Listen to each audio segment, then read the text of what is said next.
Alex Milaychev. Start with me. Start with me, Alex Milaychev.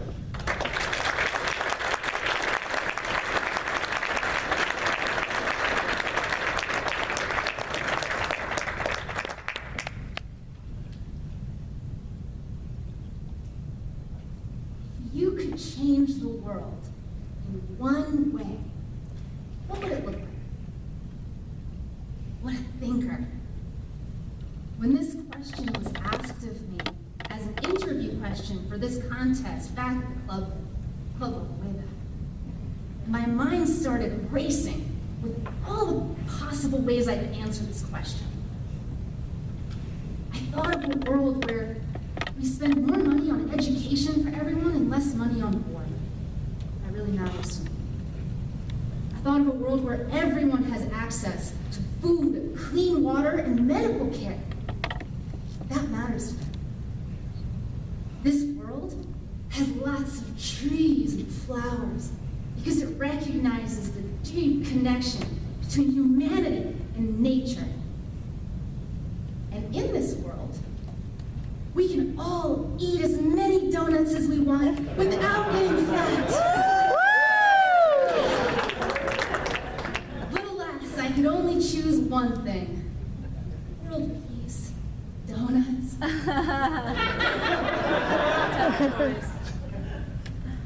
As I stood in front of the mirror, imagining myself standing in front of the world, asking me how I think it should change, a song popped into my head by Michael Jackson. I'm looking at the man in the mirror. The last line of that chorus is, if you want to make the world a better place, take a look at yourself. Make that change. Oh, how profound. We all go pointing our fingers at everything we want to change in the world, and we never really look at ourselves. How can I ask the world to change if I still get emotional and irrational when I'm hungry? You guys, you really dodged a bullet with having dinner come before the speech contest. How can I ask the world to change if I still lose patience with my loved ones? How can I ask the world to change when I still let fear block me from the change that I want to see in my life? I decided that before I go asking the world to change, I should start with me. And I've devised a 3-step plan. Step 1, always carry a granola bar.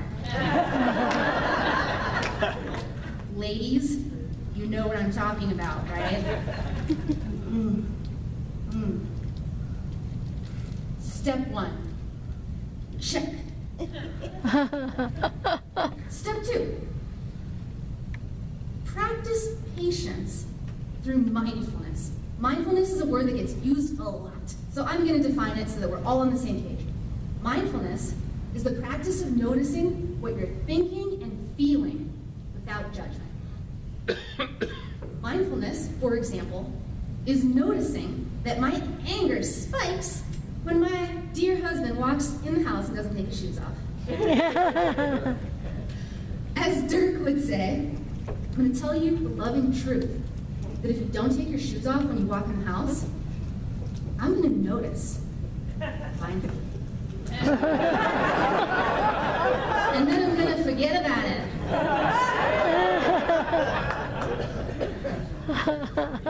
Mindfulness practice. Check. Step 3.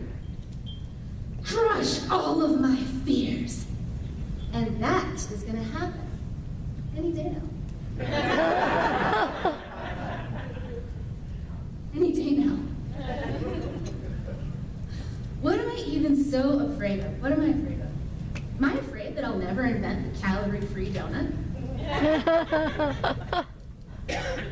Am I afraid that I can't contribute to world peace food and water for everyone? Am I afraid that I can't help people remember of the deep connection that we have with nature? Like my role model did for me when I was young, Pocahontas. That's a lie, she's still my role model. Yes, I am afraid.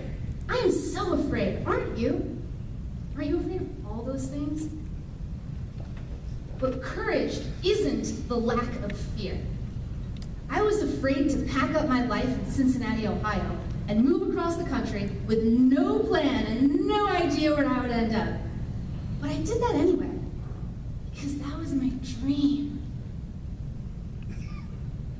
I was afraid to quit my job in software, to start my own business. It was terrifying. I continue to be terrified. But I did that anyway, because that was my dream. How many times have you faced fear? I see it every day. People walking into Toastmasters for the first time.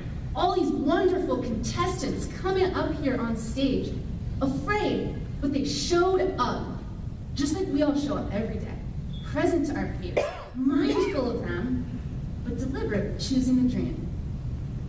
Ain't that something? Before we go asking the world to change, I think we can all start by always carrying a granola bar, taking our shoes off when we walk into the house, just kidding, practicing mindfulness, and deliberately choosing our dreams over our fears.